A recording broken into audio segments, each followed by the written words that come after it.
శ్రీ గురుభ్యో నమ. శ్రీ గోదావరీమాత చరిత్ర 16వ అధ్యాయం.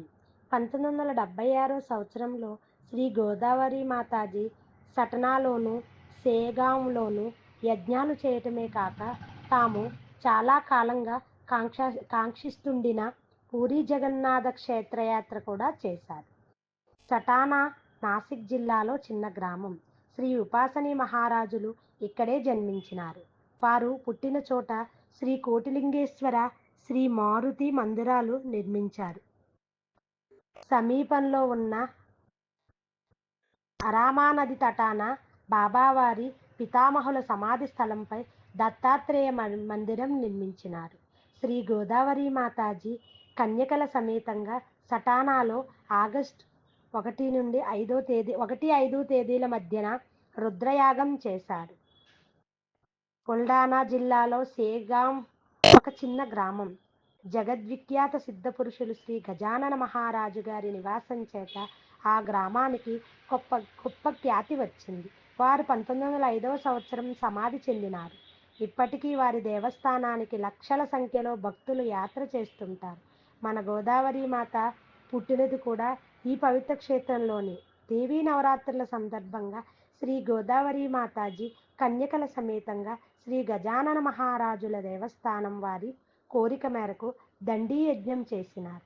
ఈ యజ్ఞం ఆశ్వయుజ శుద్ధ పాడ్యమి నాడు ప్రారంభమై నవమి నాడు ముగిసింది. శ్రీ గోదావరి మాతాజీ జగన్నాథ పూరీ క్షేత్రం నవంబర్లో దర్శించినారు. ఈ యాత్రలో వారి వెంట సాకోరి ఆశ్రమం కన్యకలతో పాటు చాలామంది భక్తులు ఉన్నారు.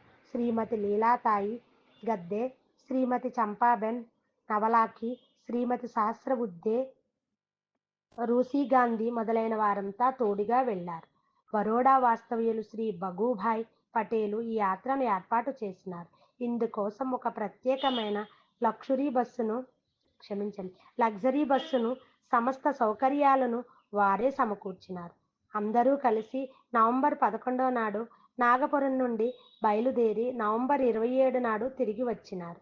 ఈ తీర్థయాత్రలో శ్రీ వల్లభాచార్యులకు సంబంధించిన పుణ్యభూమి చంపారణ్యం కూడా దర్శించి కలకత్తాకు వెళ్ళినారు.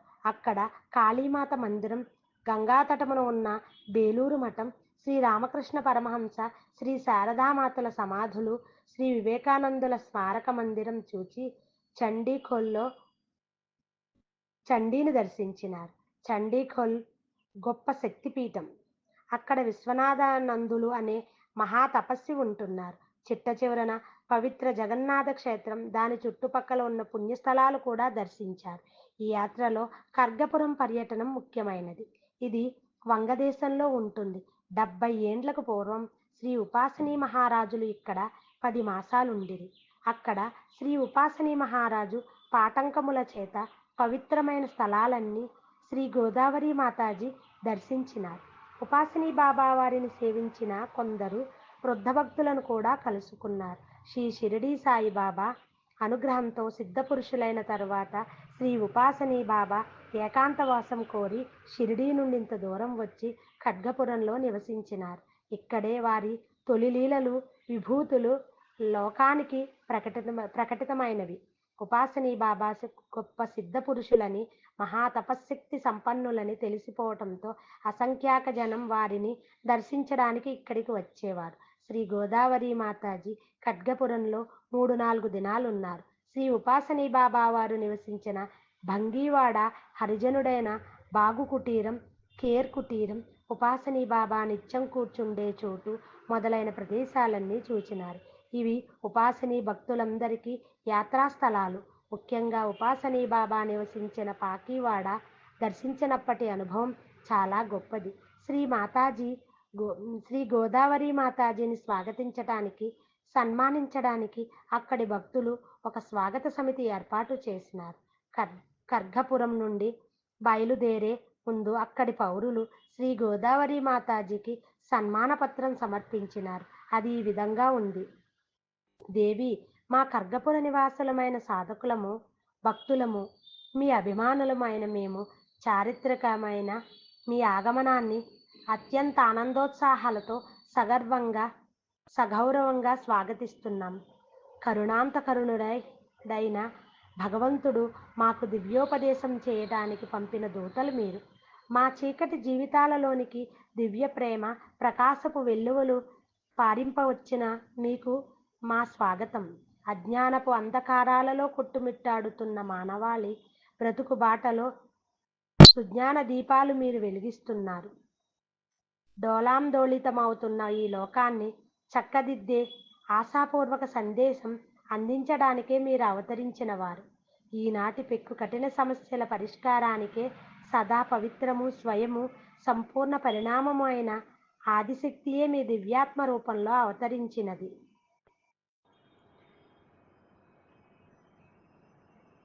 దివ్యాత్మ రూపంలో అవతరించింది. అర్ధ శతాబ్దానికి పూర్వం శ్రీ ఉపాసనీ మహారాజులు వచ్చి పునీతం చేసిన ఈ స్థలానికి మీరు విచ్చేయటం మూలంగా ఆధ్యాత్మిక అవగాహనలో ఒక నూతన శాఖ ఆవిర్భావం జరుగుతుందని మా దృఢ విశ్వాసం. మీ ఆశీస్సులు నా ఆధ్యాత్మిక పరిణామ చైతన్య స్రవంతిలో శాంతి సంతోషములు సౌందర్యానందములు ప్రసాదించునుగాక. ఖడ్గపురం 15/11/1976. భక్తి గౌరవాలతో స్వాగత సమితి సభ్యులు. ఆ సంవత్సరపు నా అనుభవం ఒకటి మనవి చేస్తాను. శ్రీ గోదావరి మాతాజీ జీవిత చరిత్ర రచన ముగించినాను కనుక దాని ప్రెస్ కాపీ సిద్ధం చేయాలి అనుకున్నాను. అందుకోసం పూనాలో మా బంధువుల ఇంటిలో ఉండి ఈ పని ముగించుదామనుకున్నాను. దురదృష్టవశాత్తు నాకు కావలసిన విరామం చిక్కలేదు. అందువలన ముంబైలో ఉండే మా సోదరి ఇంటికి పోదామనుకున్నాను. మా చెల్లెలు శ్రీమతి ఉషా ఓజు ఇంట్లో ఉన్నాను. ఉదయం భోజనానంతరం స్టేషన్కి బయలుదేరినాను. బాగా ఎండగా ఉండడం చేత రిక్షా కట్టించుకున్నాను. ఒక చిన్న సంచి పెట్టే తప్ప నా వద్ద ఎక్కువ సామాన్లు కూడా లేవు. రైల్వే స్టేషన్కు చేరుకోవడానికి బస్సు పట్టుకోవాలి కనుక దగ్గరున్న బస్సు స్టాండ్కు వెళ్ళినాను. ఆ తొందరలో నా పెట్టె రిక్షాలో మరిచిపోయాను. శ్రీ మాతాజీ జీవిత చరిత్ర వ్రాతప్రతి ఆ పెట్టెలోనే ఉన్నది. అది పోతే ఎట్లా అనే భయంకరాందోళనకు గురి అయినాను.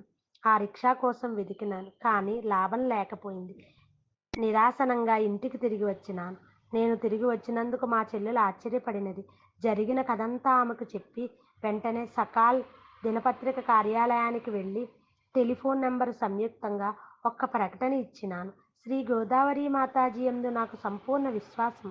నా వ్రాతప్రతిని ఆమెయే రక్షిస్తుందని నా నమ్మకం. అయినా ఎన్నో నెలలు పరిశ్రమించి రచించిన గ్రంథం పోయింది కనుక నా మనసుకు శాంతి లేదు. ఎల్లప్పుడూ అదే చింతగా ఉండేది. 3 దినాలు గడిచినా వ్రాతప్రతి జాడ లభించలేదు. అది దొరుకుతుందనే ఆశ పూర్తిగా పోయింది. అది ప్రొద్దటి సమయం. మా చెల్లెలు నాకు భోజనం వడ్డిస్తున్నది. నాకు తిండి కూడా సహించటం లేదు. ఇంతలో టెలిఫోన్ మ్రోగసాగింది. మా చెల్లెలు రిసీవర్ ఎత్తింది. మాట్లాడుతున్నది. పెట్టి లభించిన రిక్షావాలా గొంతని గుర్తించిన నన్ను సంభ్రమాశ్చర్యములు ముంచెత్తినవి. నా సంతోషానికి అవధులు లేవు. రిక్షావాలా చిరునామా తెలియగానే వెంటనే ఆ చోటుకు పరుగు పరుగున వెళ్ళినాను.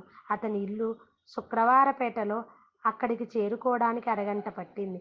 అతని ఇంట్లో గోడకు వేలాడుతున్న పెట్టెను చూడగానే నా కన్నీళ్లు కట్టలు తెగి ప్రవహించినవి. కృతజ్ఞతతో అతనికి కొంత డబ్బు ఇవ్వబోతే అతడు తీసుకోలేదు.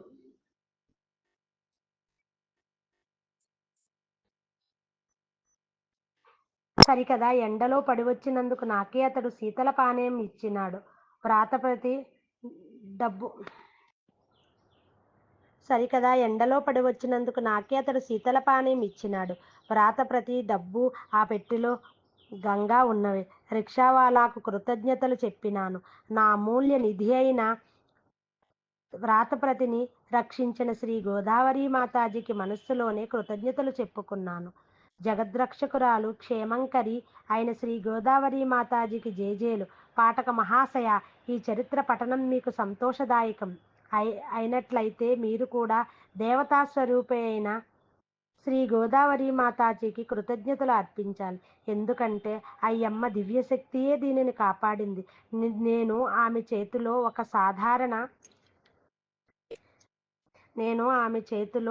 ఒక సాధారణ ఉపకరణం మాత్రమే. 16వ అధ్యాయం సంపూర్ణం. ఏ మనుష్యః మాం ఆశ్రితః తాన్ సర్వేషస్య కర్మ వినాశనః లభై.